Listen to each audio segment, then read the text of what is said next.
संस्कृत में कहा गया है कि जननी जन्मभूमिश्च स्वर्गादपि गरीयसी, अर्थात जननी और जन्मभूमि स्वर्ग से भी अधिक मूल्यवान है।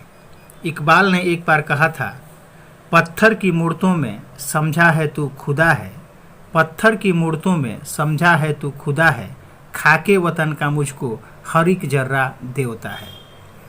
सचमुच जिसने हमें जन्म दिया उस माता की और जहाँ हमने जन्म लिया उस मातृभूमि की बराबरी कोई कर ही नहीं सकता है। यूँ तो सनातन संस्कृति में जन्म से लेकर मृत्यु तक कई तरह के ऋण बताए गए हैं और उनसे मुक्त होने के उपाय भी बताए गए हैं, लेकिन मातृ ऋण से उबरने का कोई तरीका नहीं है। मातृभूमि के ऋण को उतारना भी इतना आसान नहीं है। तभी तो कविवर रामावतार त्यागी ने कहा है, माँ तुम्हारा ऋण बहुत है मैं अकिंचन, किंतु इतना कर रहा फिर भी निवेदन, थाल में लाऊं सजाकर भाल जब भी, कर दया स्वीकार लेना यह समर्पण।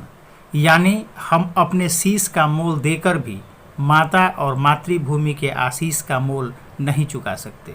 इनकी स्तुति, इनके प्रति सेवा भाव और हमारा समर्पण हो सकता है इनके ऋण के ब्याज को थोड़ा सा कम कर दे। आपकी पाठ्यपुस्तक में शामिल जयगान शीर्षक कविता ऐसी ही भावना से ओतप्रोत है जिसे सुब्रमण्यम भारती ने लिखा है। सुब्रमण्यम भारती का जन्म 11 दिसंबर 1882 को तमिलनाडु के तिरुनलवेली जिले के एट्टायपुरम में हुआ था। मात्र 11 वर्ष की उम्र में कविता लिखने पर उन्हें भारती नाम दिया गया। आगे चलकर इन्होंने स्वतंत्रता आंदोलन में भी अपना योगदान दिया।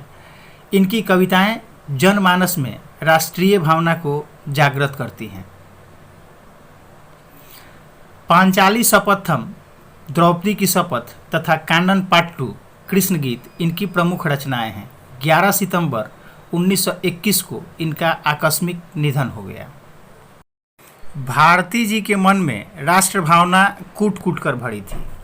लगे हाथ हम आपको अपने यहाँ के कुछ अन्य प्रमुख राष्ट्रवादी कवियों के नाम भी यहीं बता देते हैं, जिनमें भारतेंदु हरिश्चंद्र, जयशंकर प्रसाद, मैथिली शरण गुप्त, जोश मलिहाबादी, इकबाल का नाम हमने पहले लिया ही था, आदि प्रमुख हैं।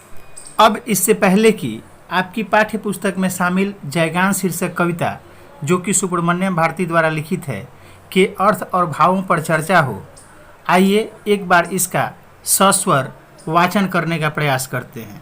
यह आपके लिए कई मायने में लाभकारी सिद्ध होगा। हम करेंगे आज भारत देश का जयगान, द्वेध दुख का अंत होगा, अब न त्रास दुरंत होगा, आज फहरेगा हमारा एक विजय निशान, हम करेंगे आज भारत देश का जयगान, यश का गान। रजत श्रृंग तुषार शेखर, तुंग यह हिमवान गिरवर, हम यहाँ निर्द्वंद होकर बनेंगे गतिवान, हम करेंगे आज भारत भूमि का जयगान, यश का गान। पोत दल सत सत तरेंगे, पश्चिमी सागर भरेंगे, गर्जना में ध्वनित होगा देश गौरवमान, हम करेंगे आज भारत देश का जयगान, यश का गान। बने विद्या भवन शोभन, देव मंदिर से सुपावन, हम करेंगे आज भारत ज्ञान वृद्ध महान, हम करेंगे आज भारत देश का जयगान, यश का गान। कविता की शुरुआत होती है, हम करेंगे आज भारत देश का जयगान। कवि गर्व सहित यह कह रहे हैं कि हम आज अपनी भारत भूमि का, भारत देश का जयगान करेंगे और ऐसा करने से द्वेध दुख का अंत होगा, यानी दोहरे दुख का अंत होगा। और ये दोहरे दुख हैं, एक तो शारीरिक और दूसरा मानसिक। तो कवि का यह कहना है कि यदि हम अपने देश का, यदि हम अपनी भारत भूमि का जयगान करते हैं तो दोहरे दुख का अंत होगा और अब न त्रास तुरंत होगा। मन में किसी तरीके का भय, किसी तरीके का डर, किसी तरीके का त्रास नहीं होगा।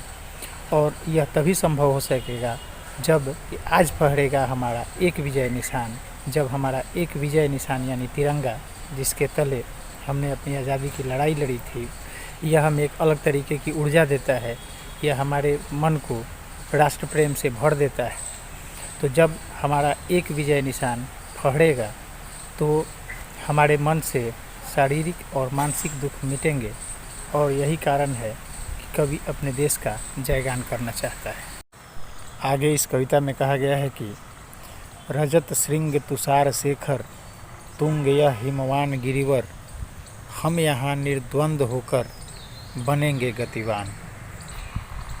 यहाँ के पर्वतों की चोटियाँ बर्फ़ से ढकी हुई हैं, जो चांदी के जैसी प्रतीत होती हैं। पर्वतों में श्रेष्ठ हिमालय, जिसकी चोटियाँ भी बर्फ़ से ढकी हुई हैं, हमारे यहाँ ही है। ऐसे में हम यहाँ निर्द्वंद होकर बिना रुके, बिना किसी बाधा के आगे बढ़ते रहेंगे। हम अपनी गति को बरकरार रखेंगे, चूँकि हिम आच्छादित हिमालय हमें हमेशा आगे बढ़ने की, ऊंचाई को छूने की संदेश देता है। और ऐसे देश में जहाँ एक ध्वज के तले पूरा हिंदुस्तान झूमता है, पूरा देश झूमता है, ऐसे देश में जहाँ विश्व की सर्वश्रेष्ठ पर्वत चोटी है, उसका जयगान करना तो बनता ही है, उसका यशगान करना तो बनता ही है। फिर बात आती है हमारे समुद्री सीमा की। उसके लिए हमारे कवि कहते हैं, होत दल सत सत तरेंगे, पश्चिमी सागर भरेंगे, गर्जना में ध्वनित होगा देश गौरवमान, हम करेंगे आज भारत देश का जयगान। हमारे देश के उत्तरी छोर की रखवाली करने के लिए पर्वतराज हिमालय है, पश्चिमी तट की रखवाली करने के लिए हमारे महान नौसैनिक जी जान से सागर में समुद्री जहाज़ों के सहारे हमारे भारत भूमि की रक्षा करते हैं।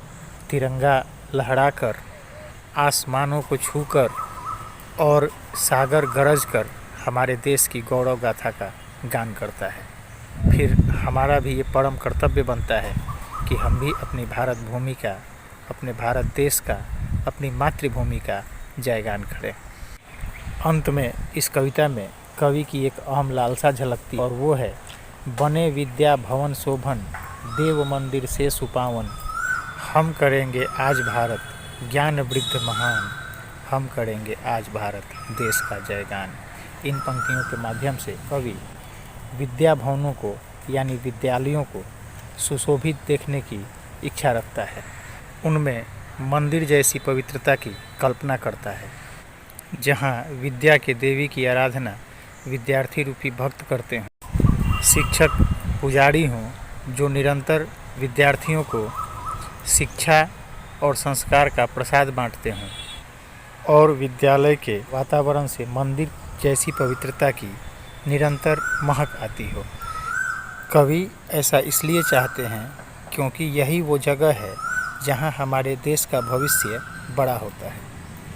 यही वो जगह है जहां से हम अपने देश को आगे ले जा सकते हैं। यही वो जगह है जहां से हम विश्व के कल्याण की कल्पना कर सकते हैं, कामना कर सकते हैं, उस दिशा में सार्थक कदम बढ़ा सकते हैं। यही वो जगह है जहां से हम अपने देश की ऊंची विरासत से दुनिया का परिचय करा सकते हैं। अतः हम देखते हैं कि यह कविता पूर्ण रूप से राष्ट्रीय भावना से ओतप्रोत है, हमारे मन के अंदर अपने मातृभूमि के प्रति प्रेम जगाती है, उसकी पूजा करने को कहती है, इबादत करने को कहती है, आराधना करने को कहती है, उसमें निष्ठा रखने के लिए हमें प्रेरित करती है।